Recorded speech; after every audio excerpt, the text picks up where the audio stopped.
Hey, what's up? It's Nicola from Singer Secret. Today I'm going to take you through a list of how I go about promoting my own gigs. To be completely honest, I do not enjoy promoting. I would much rather have someone do it for me, but that's not going to happen. So if I want to have people show up to my gig to make it worthwhile so that I can pay my musicians and sing to a crowd of people instead of an empty room, I have to promote it myself. So this is kind of information that singers really need to know, because even though, I have an 8-piece band, none of the guys are going to promote it. None of the musicians do. They're just, unless you've got like a really tight-knit band when everybody's really involved, majority of the time it always comes back down to the singer to promote the gigs. So I'm going to read off my computer with this list because it's quite long, so I don't want to forget anything.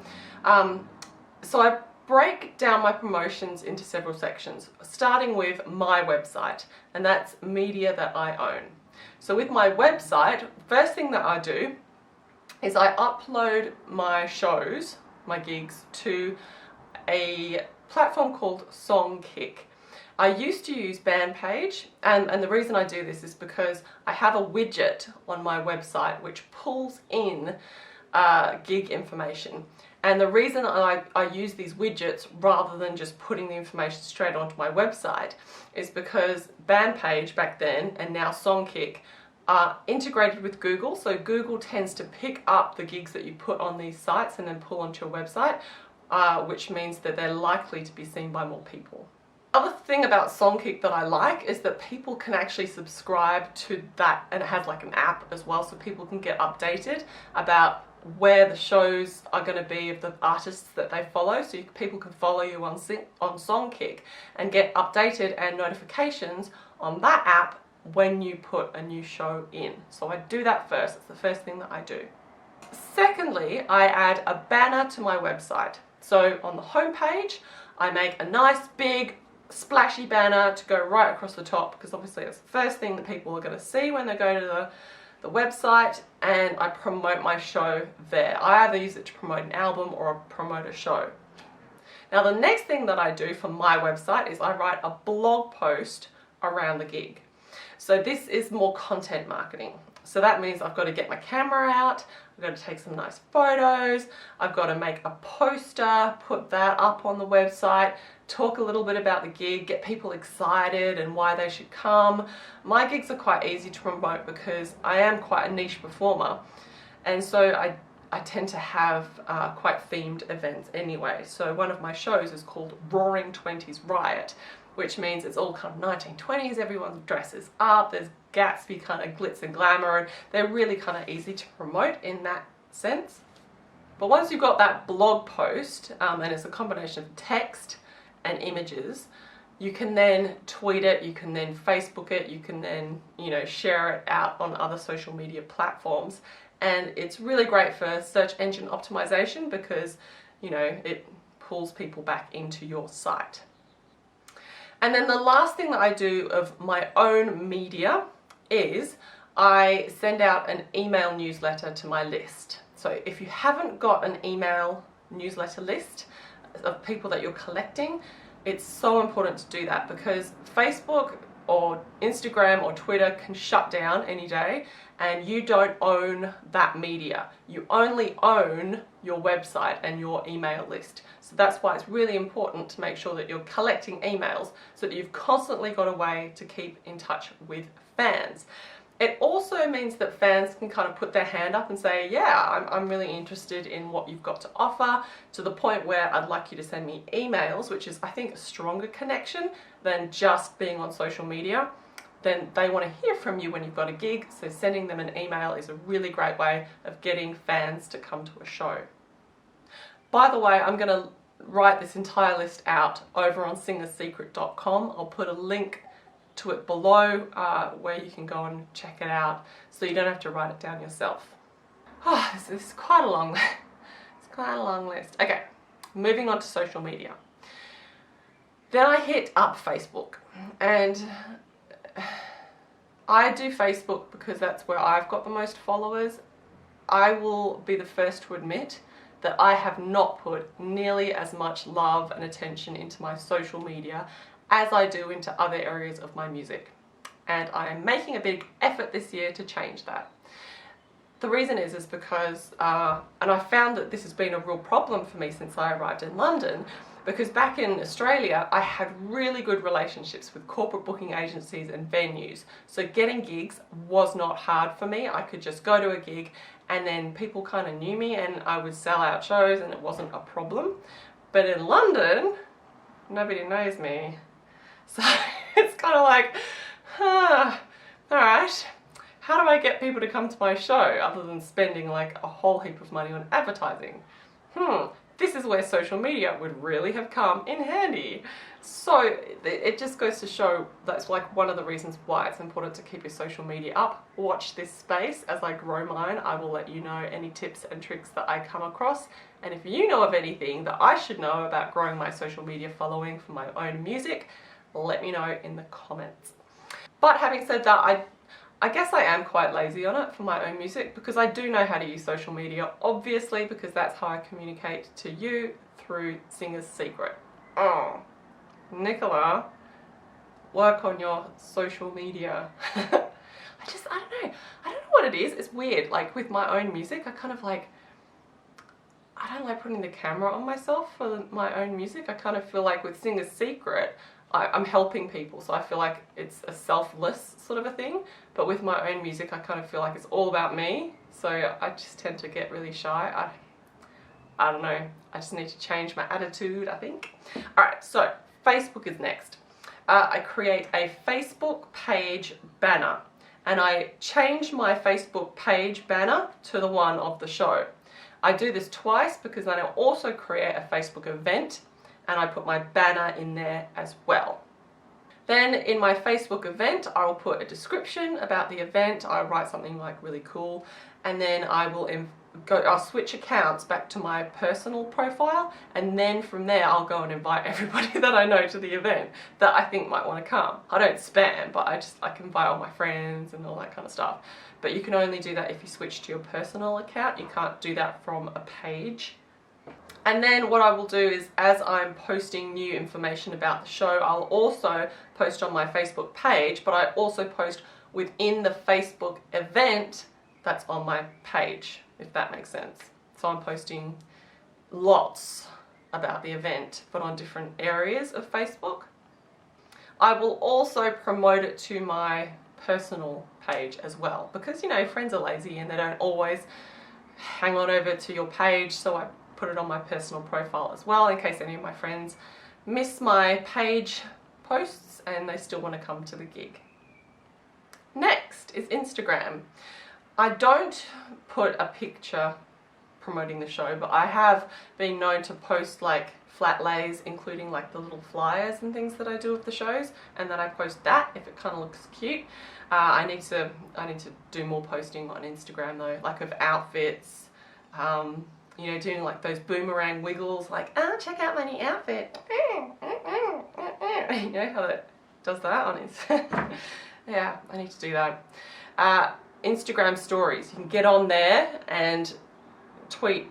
It's like tweeting, I suppose, because they only last for 24 hours. You can Instagram story to your heart's content about your show and, you know, tell people about it, link to a blog post, do a little like kind of practice kind of a song and like sing that for people and say, hey, here's the link, come to the show, it'll be great. But one thing I do like doing is YouTube. I don't know what it is, but I think, you know, because I'm maybe a singer and I perform a lot, but live, so like video, just kind of comes quite naturally to me. I feel very comfortable on that platform. So I will do a vlog about the show, and I've only just started doing this recently, where I will do like shopping for my dress. Come and check it out, and then I'll promote the show at the end. But I need to do a lot more of this. Like I think I did one before on the rehearsals, so I did a vlog where people could actually come and check out the band in the rehearsal room and see what happens when we're rehearsing. So it's another way of promoting the show. And then of course when you've got that video, you know, share it to your website, share it to Facebook, share it to make a little snippet on Instagram, you know, like multi-purpose the crap out of that content, so you get like more reach for less effort. And then of course, if you're on Twitter, I think, you know, you can tweet out like a gazillion times and it doesn't matter. I mean, I'm not really a Twitter kind of a person. It's just never been my platform. So I'll just like, you know, tweet a couple and like leave it. But, you know, I've known some people who have had a lot of success, you know, hashtagging and then atting, you know, putting the handle of the different venues and things like that. And they've had a lot of success on Twitter. Now, when you're promoting your event, and this is something that I am good at, which is the off social media, so the non-digital side to promoting. And this is how I've usually gotten most of the people to my show. It's not free, but it works. I create flyers. So I start with an A5 flyer and I print about 200, and I take those flyers and I deliver them to the venue. Now what the venue will do is, because they're only little small A5 ones, they will put them around the venue. And so obviously, you know, if you're playing at a jazz club like I do, you're going to have people rocking up to that venue who enjoy jazz, like, and they're going to potentially see your poster, like your flyer, and pick it up however long before your gig. So, you know, you're kind of reaching your target audience specifically. So I do that. Then I will also print posters. So I like to do A3 posters and then actually get someone to distribute them for me, sort of in a street poster kind of fashion. And the other thing that I've done is A1 posters, so those massive big ones that you sort of see as you're driving past. I don't know how popular they are here in London, but in Australia they were huge. And I had a friend who ran one of the poster companies, and so he actually said that some of the best posters are the ones that don't have a lot of information on them. They've literally just got like big text, you know, Nicola Milan playing at this venue, this date, whatever it is, you know, retro jazzy pop, come see it, come to the gig, and then like a website, you know, and he reckons that those are really, really effective in the big A1 style posters. We are getting to the end of this list, this very, very long list. So it takes a lot of effort to promote a gig. It's not like book a gig, sit back and relax. It's like book a gig and then it's like, oh fuck, now I've got to organize, excuse my language, now I've got to organize the band, I've got to organize rehearsals, I've got to do all this promotion. It's like, okay. So last thing that I do is press, so media. I write a press release, and I have already created lists of media who really like my style of music, because there are a lot of media out there and you can spend forever sending press releases and trying to follow them up, and it takes a lot of time. So to cut that out and cut it all down, I literally pick about 10, maximum 15 of key media people to send my press release to, and then I do a follow-up. And that is enough. It's enough because they're quite likely to give me coverage because they really like my style of music, and I have built a relationship with them. But it also means that I'm not going to get completely overwhelmed with this massive media list and not do it, because it's something that I really don't enjoy doing.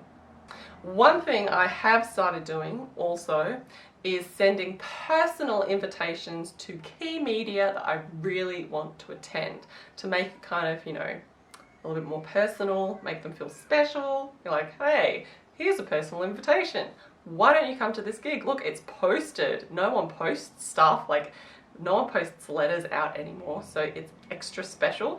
And you know what? Going that extra mile with media people does get results, because no one bothers anymore. So it really does pay to build that relationship and do something special. So that was my extremely long list. Like I said, I will link to it at Singer's Secret. If you want to come and see me perform, if you do live in London, I'm actually going to be I've got 2 shows coming up. I've got one at this venue called Toulouse-Lautrec in South London, and that's on Saturday the 10th of June. And then I have another one at the Pheasant Tree in Chelsea on Tuesday the 15th of August.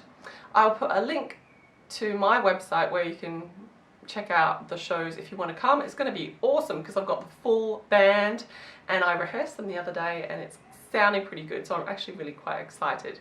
All kind of, if you like retro jazzy pop, that's kind of what we do, and it's really kind of 1920s themed, so you get to dress up. I'll put a link to that in the description below if you want to check it out, as well as that big long list of everything that I do to promote my shows so that you can use it next time you have a gig coming up. So I hope that you found this video useful. It was a little bit different to the ones I do here on Singer's Secret, so let me know if you enjoyed it in the comments below, and I will see you in a couple of weeks.